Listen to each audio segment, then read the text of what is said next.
Welcome back to Beyond the Mortgage. I'm Allie Mueller, and this is Selina.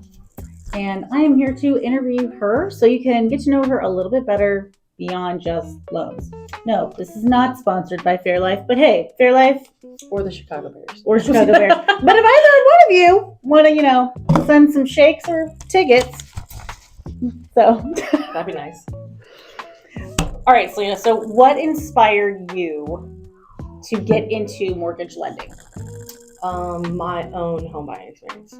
Okay. My first time buying, not the best experience I've had. Probably, if it looked like that, I would never want to do it again. I understand. Yes. I mean, I know that there's stresses in it, and there's the ordinary stresses of it's your first time. It's a big purchase. It's a lot of information. Yes, we get it, but I just feel like I never even knew about the industry. Right. Okay. So I really wanted that guidance, and I don't feel like I got it. But then when I had talked to the manager of the loan company that was helping me with mine, they introduced me to this whole career and said, hey, are you maybe thinking about getting into this? Because, I was looking at switching careers because I come from a lot of hospitality management background. So without like a fancy finance degree or any type of degree, I was thinking, okay, this could be something I could do, because I am very motivated in not making the experience look like this for anybody else. I felt like I could do a better job than what I had received, what service I had received. So I think that was what motivated me and got me into this career, and I stayed pretty firm to that initial motivation. Okay. So this next one's kind of like a two-part question. So what is the best piece of advice you've ever received? But then how do you feel like that has helped define your career and personal life? So I used to follow Simon Sinek a lot when I was in management, because he's like a very big, like psychological, like people influencer type. Okay. Really helps you dig into like how to manage people, how to influence them. And the best advice that I got from that was you can only control you. You can never change anybody. Of course, you can influence people, but the biggest or the best way to influence others is by your own growth and by your own testimony. So you can't control others or change others. You can only control what you do. So you need to always be mindful of that and control your reactions, control your, consistency, control your character, because nobody else can control that. But that also goes in that you can't control anybody else. Yeah. So that's really the best advice that I think that I follow, even in a team atmosphere or individual. I think it applies to like both. Okay. Awesome. What has been the most rewarding part of being a loan officer? So I think this is definitely the most personally related profession, right? Like, okay. You hear most oftentimes to separate work and work and personal because they don't blend. But I feel like the most rewarding part of being a lender is that you can blend it. A lot of your clients turn into really long-term friends.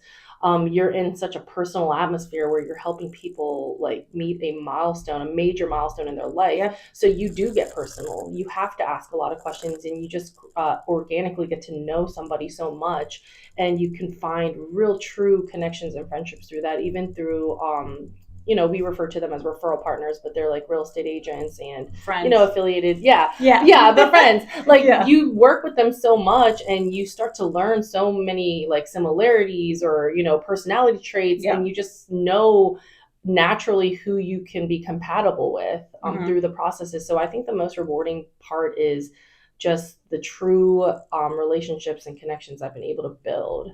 Well, I think that for you too, especially, that's part of like why you got into lending, is you wanted a different experience. So you help create that experience, and you want that to just kind of like trickle out from you. The biggest thing, like coming from hospitality management is that it's also a customer service focused job. Yes. But you don't build strong connections because you're not allowed to. Like, especially when you're in management, you get to spend all this time, like 40, 50, 60 hours a week with the same people, but you're bound to not create a personal relationship with them because, it's that big scary term of fraternization or conflict of interest. But here it's like, it's strongly encouraged because it actually helps you do work better when you work with people you are more compatible with or you connect with.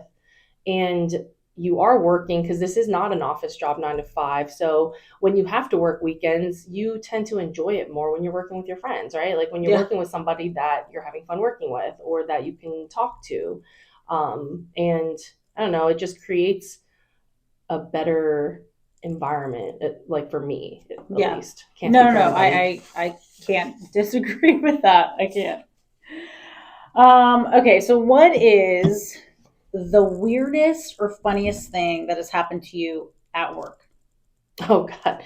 So like the one time, okay, well, we're funny and weird, but aside, yes, we are. But aside from that, so the first company that I've worked with, they put us in an office with like 3 people. Okay. When we were training, and we were talking about like our fears or something, and I had mentioned that I had like a really crazy fear with like spiders and cockroaches. Mm-hmm. And we were talking, and we were like in this intense conversation, and she like points and she's like, "What's that?" And then something actually like was on the wall, but she didn't know because she was facing me, and it was behind her, and I saw it, and I freaked out. I know, I was like, "Ah!" And we were like all screaming, and then I started screaming, so she started screaming, and then she turned around and saw that something was actually there moving. Oh my gosh, it was like scary, funny, weird at the same time. Like, oh my gosh, I almost peed myself. Because I was so scared, because we were talking about it, and then it was just like, boom, like, where did that even come from? But then she was looking at me and like jokingly did it to scare me, but then it actually was a thing. So I was like, yeah, Gabby, I don't think she's in the lending industry anymore, but that was a good one. Yeah, that was a good one. It's like still embedded in my brain. This kind of goes to the next one too. So, what's the weirdest thing you've eaten? Definitely not a bug. Well, actually, I guess maybe not a cockroach or a spider. I would say what bug has Selina eaten? The answer will be in the comments. I think the weirdest thing most people think that I have ever eaten is like chicken feet. I eat a lot of weird things. I mean, I am very much a foodie and very open to different cultures. I mean, I probably would not eat like a roach on a stick, like, or a beetle on a stick, or whatever the heck that is, like in certain countries. But I eat like pig skin, intestines. Is that what that is? Yeah, but this is like more marinated and it's grilled. It's not like the fried. Yeah, but like intestines, I like gizzards. I mean, but chicken feet is probably the weirdest because I've never met anybody else who has eaten chicken feet other than people outside the country. So like, but in Korea, when I went there for the first time, they had this little outdoor bar set up. And we went there, and they had these like charcoal grills like in the middle of like the table like this. And people were sitting around it drinking soju, which is like their staple alcohol. Okay. And like had this like spicy chicken feet, kind of like wings, but it was just like chicken feet, and it was really good. Kind of, but not. But not really. Not really wings. Like no chicken wing over there. No, go eat it.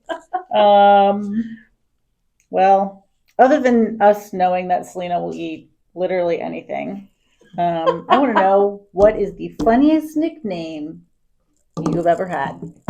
Okay, this was kind of, I've had a lot of, I think all my nicknames are kind of around food. Disturbing, honestly. Because like, it was because, so I was like one of the only Asian kids in high school. Okay.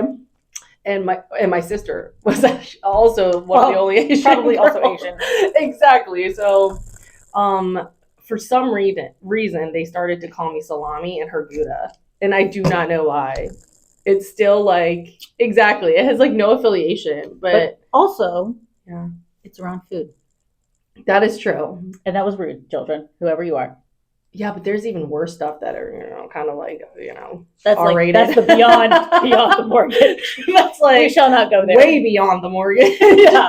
Like, ain't never come back to the mortgage. Yeah, no. To infinity. And beyond the mortgage. Oh my gosh. Okay.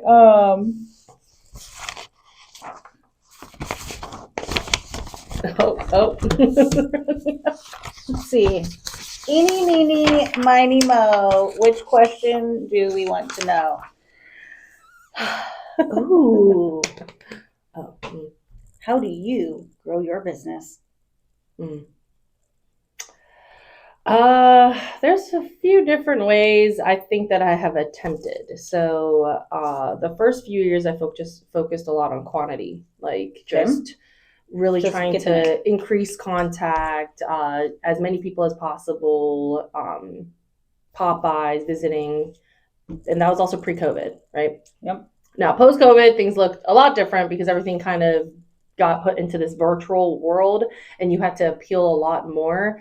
I'm trying to be more in the social media, all that, but that's just like not like genuinely me, right? Like I try and I think that we can do well because those are organic situations, but when I'm like just me, it's not as natural. So I think mine is really just nurturing the connections. I think the consistency and the follow-up, I mean, Matt has taught me a lot about how disciplined and consistent he is with a lot of his communication, which I have really snowballed that into my structure now, which I feel like is doing a lot, but just really nurturing connections.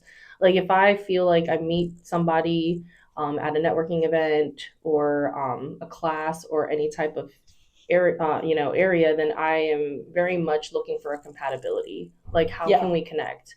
What are our similarities? What, can we really base our connection off of? And then really taking that and putting the effort into it. Because I think building a pipeline is very much like dating. Okay. Because you have to put your best foot forward, like in the beginning, and make a really good impression to like really make an impact in how they're going to see you. But then it's really just a consistent effort, like the consistent getting to know them, inviting them, staying on top of mind, just the personal touches, like getting to know them as a person and checking in on birthdays, if something's going on in their lives, or if they're going through something that you see, just, following up. Yep. I think that really played a great role within probably the last 2 years, especially of how difficult it was. I think I was able to cultivate a lot of good relationships, and I'm really focusing this year to nurture them more. So, well, I can agree with that for having watched how you work. So, all right, guys. If you have any questions for Selina, drop them in the comments. But if you like this video, please like and subscribe and feel free to share. And we're excited to get to introduce you to the rest of our team.